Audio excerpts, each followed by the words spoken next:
Hoy en día, la mejor cámara para grabar videos es sin duda la que llevamos encima, nuestro celular. Hola, soy Hernán, parte del equipo de producción de audiovisuales Don Bosco, y hoy te daré algunos consejos para grabar con tu celular. ¡Vamos allá!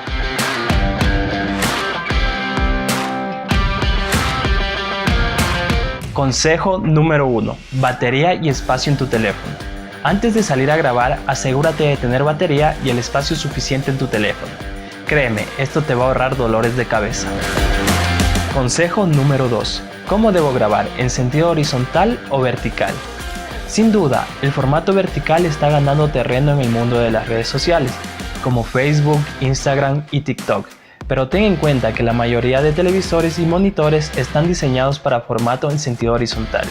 Si grabas de forma vertical, estás desaprovechando un montón de espacio de tu pantalla.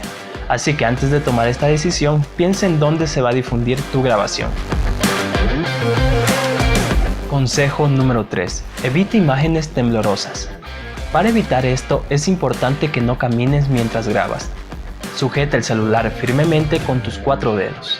Separa un poco las piernas y apoya tus brazos sobre el pecho. Con mucha práctica vas a lograr imágenes sin estos movimientos molestos. Consejo número 4. Graba con buena luz.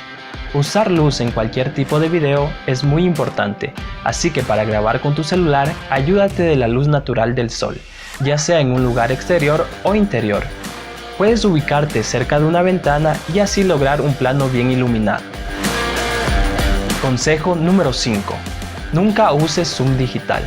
La opción de zoom digital es un escalado que hace tu celular para acercar o alejar la imagen, y esto hará perder calidad a tu grabación. Si quieres un plano cercano de una persona u objeto, acércate a él, y si quieres un plano general, aléjate de él. Espero que estos consejos te sirvan y puedas grabar videos de calidad. Si quieres más consejos, te invito a darnos like y suscribirte.